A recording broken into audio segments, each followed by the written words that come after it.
Welcome to the podcast, Protecting Pulaski County with Pulaski County Sheriff Higgins. This is podcast number 3 of 5. Today's topic, reentry programs. Welcome, Sheriff Higgins. Thank you. I appreciate you. You know, I've got a lot of questions. Okay. And I'm going to dive right into them. Part of your responsibility as the Pulaski County Sheriff, you are responsible for the jail. Tell us about the Pulaski County Regional Detention Facility. So our detention center, it's a 1,210-bed facility. It is the largest county facility, and it's probably the 4th largest detention facility when you look at statewide. When you look at Department of Correction facilities, it's about the 4th largest facility. We house people who are pretrial. Yes. We also, once someone's convicted, we may hold them until there's bed space for them to go to a state prison. Absolutely. Well, I'll tell you what, I know that the Arkansas Department of Corrections, they also have a reentry program for some people who are coming out of prison. When you were running for sheriff back in 2018, you stated that you also wanted to establish a reentry program at the Pulaski County Regional Detention Facility. Can you tell us why you thought it was important to do that? Yeah, when you look at Pulaski County Jail, 80% of the people who are booked into our facility are actually released into the community. It may surprise some people, but people bond out. People are found not guilty, or they're found guilty and they may sentence to probation or something like that. So the majority of people are leaving our facility going back to the community. So I think it's important that we have programs to address those individuals who are in our facility to try to ensure that when they come out, that there's a greater chance that they won't commit another crime and therefore won't come back into our detention facility. Absolutely. It's kind of like a second chance. You want to kind of mentor them into going down the correct road, the correct path, and not coming back. Correct. And doing that all over again. So, a lot of people, you have to deal with the core issues. Some people think when you look at crime, they think of, crime is some obscure thing. Crime is committed by an individual. Individuals make choices to commit a crime or not commit a crime. And some of those individuals who are involved in criminal activity, their core deal, what they're dealing with is maybe a drug addiction. And so if we can help them deal with that addiction issue, bring some resources around them to help them handle that, recognize they have an issue, and then positively identify that and have the resources to help them, then they're less likely to come out and commit another crime to support their drug habit. So those are pretty much the goals of having that reentry program that you just stated before, listing all of those. Right. Our goal is, my responsibility as Pulaski County Sheriff is to try to make a safer community. And so that's we're going to make arrests. We get dangerous people off the street. That's part of it. But also prevention is a large part of law enforcement. And so we're trying to prevent crime.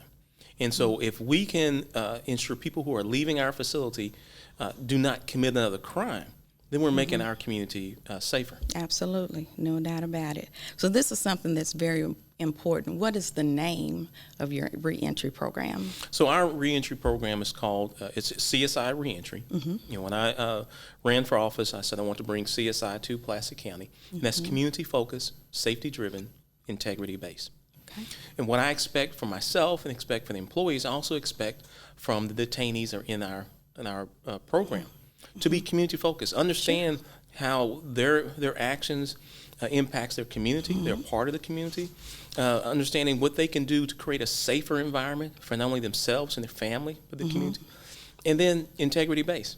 I expect them to do what's right, to follow laws, to ensure they're respecting others and other people's property. So it's the same principle. Okay, all right. So what is the current recidivism rate for the C.S.I. reentry program, and how does that compare to other states and their rates? When we look at the individuals who are in our reentry program, who have, we look at when they graduate our program and they're released into the community. For our men, and this program started in 2019. So for our men that's been released, we're at a 19% recidivism rate for the men, a 17% recidivism rate for the women. Now, when you look at the state has been running about a 57% recidivism rate. And what that means is that in 3 years, 57% of the people who are released out of the Department of Corrections are returning back to prison.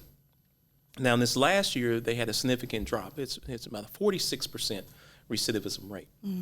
Now, so our recidivism rate for our program is significantly lower, but we are even more strict than the state. Because what counts against our recidivism, if we have someone who's released out of our program that graduated from our academy, what we call the C.S.I. Academy, and that's a 12-week program, they graduate and they're released into the community.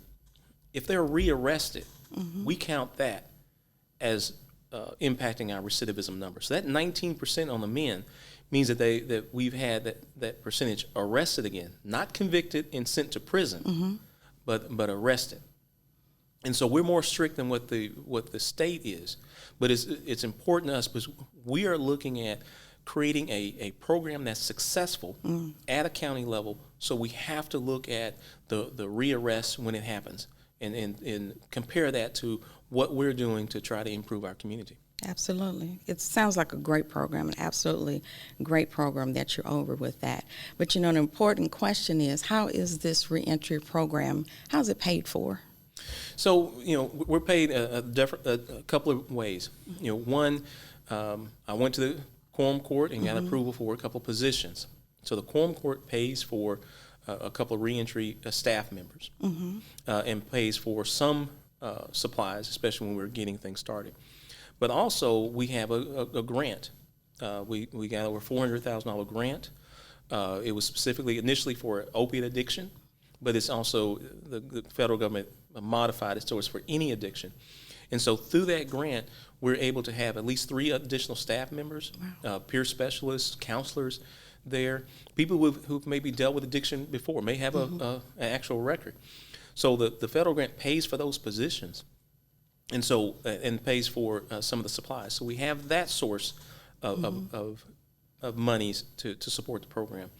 In addition, we had established a Pulaski County Sheriff's Prevention and Reentry Foundation.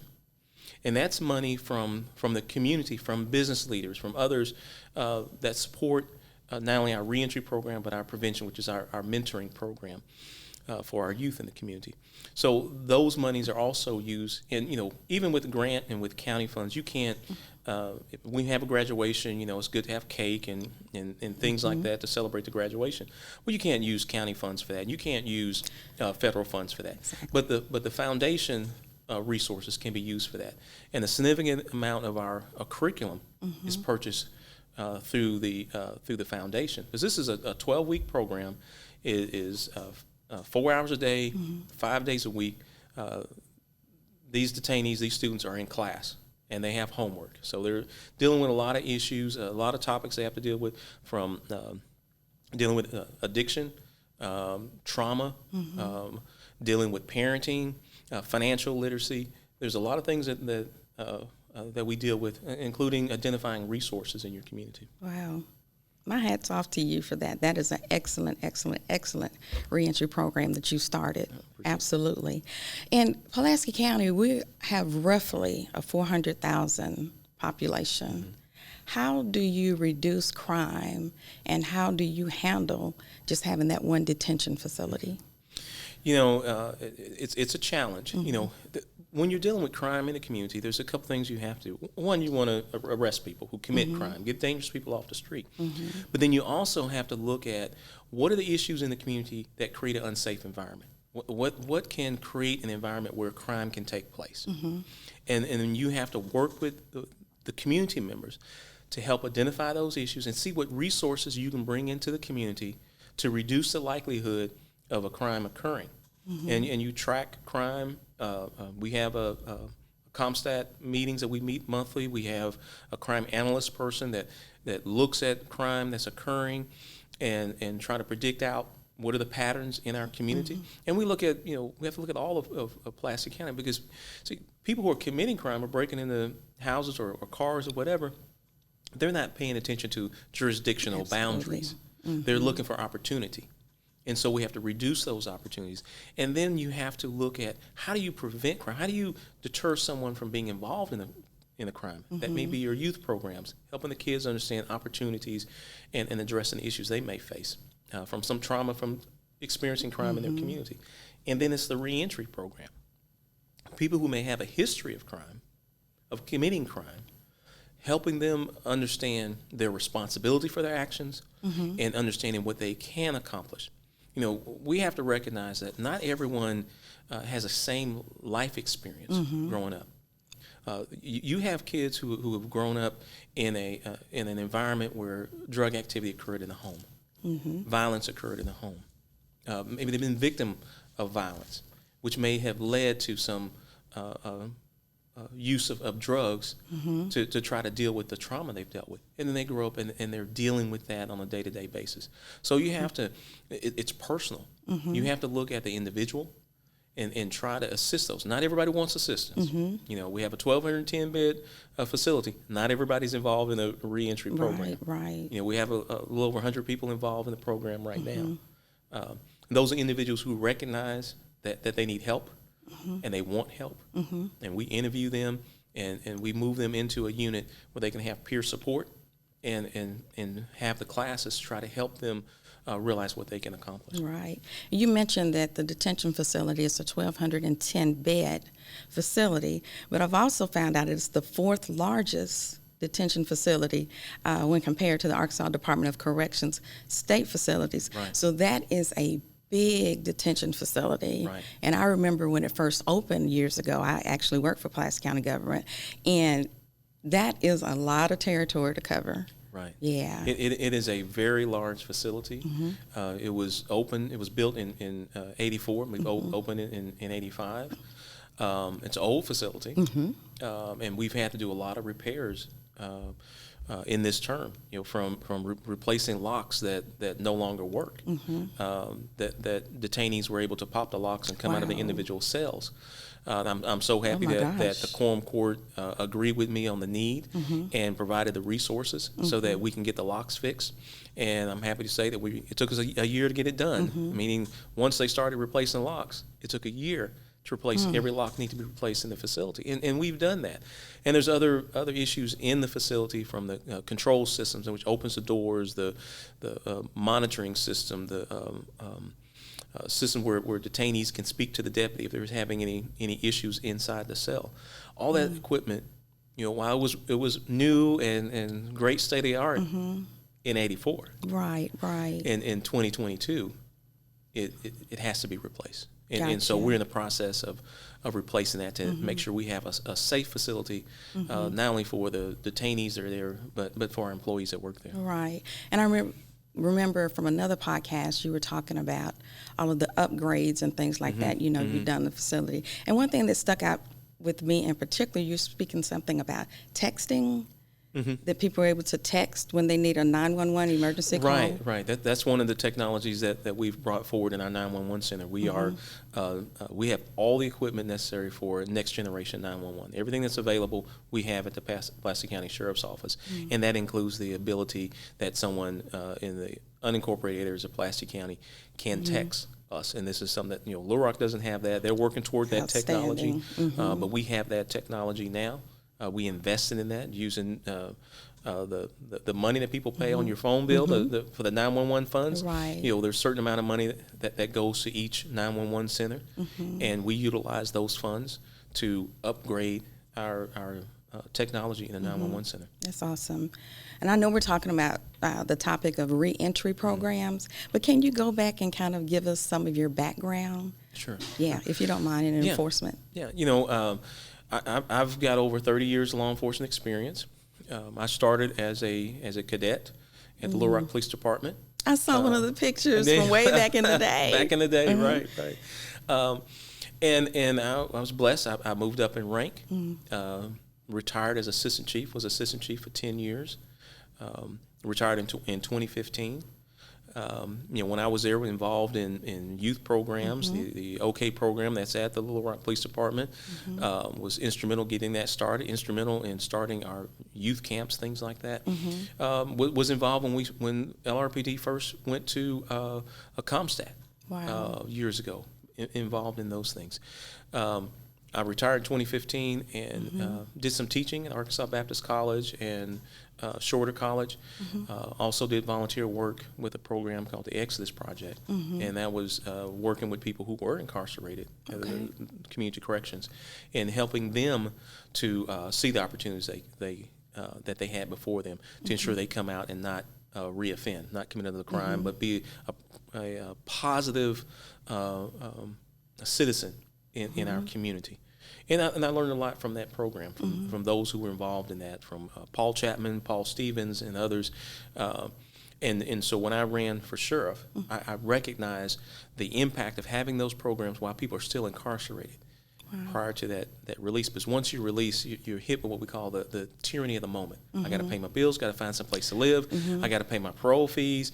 I have a lot of things going on, and I'm not really thinking about maybe changing my lifestyle or changing my focus.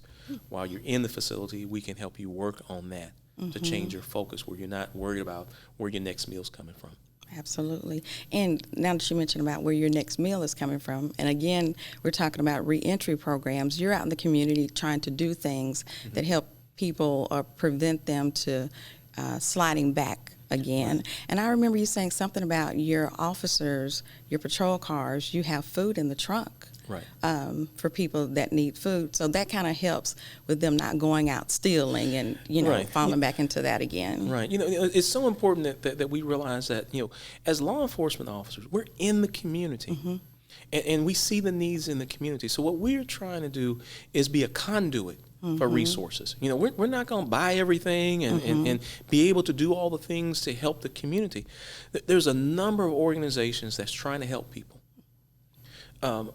But a lot of times it's the expectation for the community to go where the resources are. Yes. And what we're trying to do is be a conduit to bring resources into the community, because maybe this person doesn't have the transportation to go outside of their immediate area to get some resources that they need. So, we work with the food bank, Arkansas Food Bank. We work with City Serve to try to identify needs in the community and reach out to organizations that can bring those needs into the community. We also work with Advance Auto. They give us $25 gift cards. Oh, wow. So that if a deputy comes across someone, we stop a car, tail lights out, headlights out. Instead of writing them a ticket for that, we give them a gift card that they can go to Advance Auto, maybe get the bulb that they need to get their car fixed. Absolutely. Yeah. Another great thing that the Sheriff's Department is doing. I had not heard about that. But I want to go back and look at some of these statistics. Around 80% of the people who are booked into the county jail are released back into the community. Right. And that's a pretty high number, Sheriff. How do you work around that? It's the reality of the system. People are arrested. We have probable cause, or officers have probable cause to make an arrest, and that person has the right to go to court. And when they have their first appearance, the judges determine whether or not they should have bond, what the bond amount should be, what are the risks of this person to themselves and to the community. And so a lot of people are released after their first appearance. Okay. Or sometimes even before they're cited out. So a number of people that are booked into the facility come out.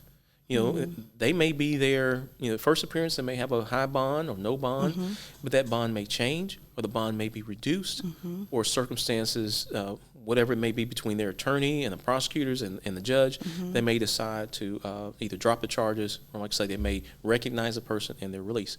So a significant number of people are coming back to our community. And that's why I say it's important for us to address reentry, because they are reentering our community. Absolutely. And we want them to be a better citizen. Those who want the help. I can't help but emphasize that. Right. This is not for everybody. Right. We mainly focus on nonviolent offenders that enter these programs. And so it's people who have decided that I need to do something different. I'm tired of being in and out of jail, because you have people who have been out of jail a number of times, gone to prison, been released, and rearrested. Right. And again, going back to the statistics here, during the pandemic years of 20 and 21, an average of over 14,000 were booked into the jail. Right. That was only built to hold 1,210 detainees. Right. See, that's something people don't think about. That it's a 1,210 bed facility, but during the pandemic, we're processing 14,000 people, 13,000 people being booked into the facility. Pre-pandemic, it was around 19,000 people a year. Goodness. Being processed into the facility. And so when you look at crime in our community, if we're going to reduce crime in our community, it's not just arrest, because if they're arrested and bond out and reoffend, then they're arrested again. Absolutely. And so each arrest could mean another victim in our community. So we're trying to reduce crime. We're trying to reduce the number of victims in our community. We want to, when you reduce crime, and you reduce the perception of crime, for example, I'll give you that if a person's doing burglaries because of addiction, they're doing 10 or 15 burglaries before law enforcement catches them. I'm not talking about just the Pulaski County Sheriff's Office. I'm talking about law enforcement in general. Goodness. 10 or 15 burglaries, if that's what they're doing to support their drug habit. That 10 burglaries represents 30 victims in our community. Because if a person's house is burglarized, the victims are those that live in the house. If a person's house is burglarized, they're going to go talk to the neighbor. Did you see something? Now, the neighbor's concerned about burglaries in their neighborhood. When that person goes to work, they're going to talk to people at work that they were burglarized. And so that impacts those individuals as well. So you have about 30 victims from that. Well, if I take the person that's committing those burglaries and help them deal with their drug addiction issue, bring the resources that we have around the community to assist them and get them reestablished in our community where they have a job, they take responsibility for their actions, and they're not committing crime. That's 10 less burglars in our community. Wow. That's a drop in crime. That's 30 less victims in our community. That's a drop in perception of crime. When you have a drop in crime, actual crime, and a drop in perception of crime, a community lends itself for economic development. And when you have more economic development, that's more job opportunities, and we're talking about livable wage opportunities for the people in our community. Absolutely. And when you have more people working at that level, there's more opportunities for the people living there. And when you look at a county agency or city agency, government agencies, when we depend on taxes, then there's an increase in revenue without an increase in tax. But there's an increase in revenue for those county and city government agencies to do more to serve our community. Absolutely. I'm so glad we're talking about this. You're bringing a lot of information to the forefront. And it's a great program. And looking at the statistics again, we have to have something like this in place. Because if not, we'd just be totally, totally overcrowded in the system, no doubt about it. Right. So everything that you guys are out there doing is just very commendable, very commendable. We're getting ready to kind of wind down to the end of the segment here. Are there any parting words or anything that you want to share? I think it's so important that we have a program like this. I can't emphasize enough that you can't just arrest your way into a safer community. Sir Robert Peel's Principles on Policing, one of the things he talks about is that how to evaluate a law enforcement agency. It's not by the number of arrests. It's by the absence of crime. Law enforcement is into prevention. We want to prevent crime. And so we have to have a holistic approach when we look at preventing crime. Yes, that means making arrests. That's putting dangerous people in jail. We're going to do those things. We're going to continue to do that. Right. But it's also looking at how we can bring resources into our community, partnering with organizations. It's about the reentry program to ensure people who come out don't reoffend. That's how all this together helps us to make a safer community. Absolutely. Well, again, we're talking about protecting Pulaski County. Again, this is podcast number 305. Do you want to go back and hit any other important areas that you want to share with the listening audience today? I just think that this is key in what we're doing, and it's important to understand that people commit crime, and you have to deal with people. And there's a lot of issues that cause a person to involve in criminal activity. We're here to hold people accountable. We make arrests, we hold people accountable. But a lot of people can come out and be a positive member of our community if they so and choose. productive, yes. And very productive. I think a lot of people be surprised how many people are in our community that are very successful, that may have a background that people didn't realize. That's right. That's right. Turned it all the way around. So once again, we've been talking with Pulaski County Sheriff Eric Higgins. Thank you again for your time. Sure. This was podcast number 3 of 5. We've been talking about the reentry program. I admonish everybody to stay tuned for the next 2 that are on the way. Stay tuned.